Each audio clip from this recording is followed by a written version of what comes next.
પ્રભુ ઈસુમાં મારા વાલા ભાઈઓ અને બહેનો, તપૃતની આપણી સાધનાના ચોથા રવિવારમાં આપ સૌનું સ્વાગત કરતા મને આનંદ થાય છે. પ્રથમ શાસ્ત્ર પાઠ તરીકે યહોશુઆના ગ્રંથમાંથી 5મો અધ્યાય 9મી કલમથી 12મી કલમ સુધી અને બીજા શાસ્ત્ર પાઠ તરીકે કરિંદના ધર્મસંપર્કના સંપર્કના બીજા પત્રમાંથી 5મો અધ્યાય 17મી કલમથી 21મી કલમ સુધી અને લૂકના શુભ સંદેશમાંથી એના 15મો અધ્યાય 1લી કલમથી 3જી કલમ સુધી અને 11મી કલમથી 32મી કલમ સુધી આપણને માતા ધર્મસભા વાણીની ઉપાસના તરીકે આપણને આપે છે.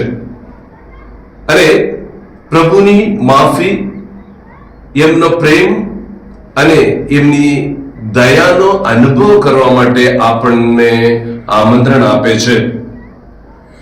જ્યારે ઉત્પત્તિના ગ્રંથમાં તેના 33મો અધ્યાયમાં યાકોબ પાછા એસાવને મળવા માટે આવે છે, ત્યારે કેવી લાગણી થાય છે એ જ આજે ઉડાવ દીકરો એના બાપને મળવા માટે આવે છે, ત્યારે એ જ લાગણી અહીંયા બતાવવામાં આવે છે, દર્શાવવામાં આવે છે.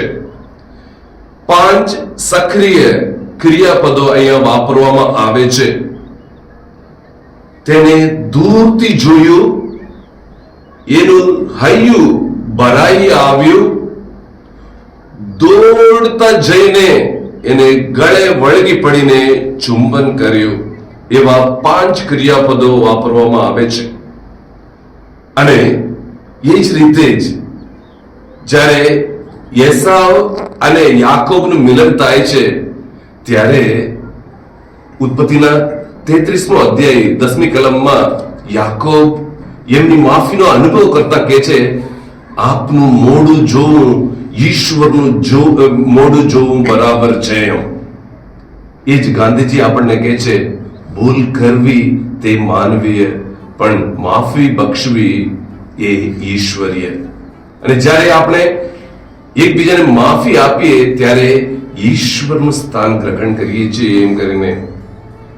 એટલે મારા વાલા ભાઈઓ અને બહેનો, જ્યારે આ ઉડાવ દીકરો પાછા આવે છે, ત્યારે કેવી ક્રિયાશીલ દયા અને કાર્યરત પ્રેમ આપણે અહીંયા જોઈ શકીએ છીએ.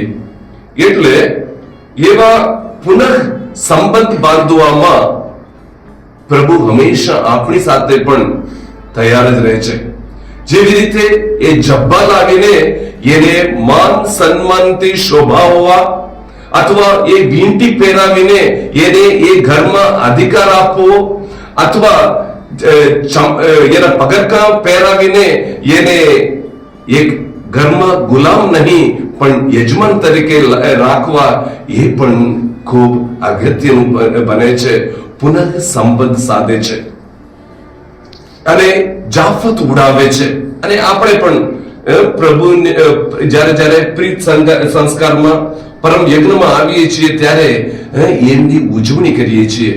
એટલે આજે મારે તમને 2 વિનંતી છે. પ્રથમ તો આપણે પ્રભુના પ્રેમનો અનુભવ કરીએ છીએ, એમની માફીનો અનુભવ કરીએ છીએ. એટલે પ્રીત સંસ્કારની આગળ બેસીને આપણે જે કોઈ આપણને માફી નહીં આપતા હોય એમની પાસેથી માફી માંગીએ અને જેને આપણે માફી આપવાની જરૂર છે તેમને માફી આપીએ.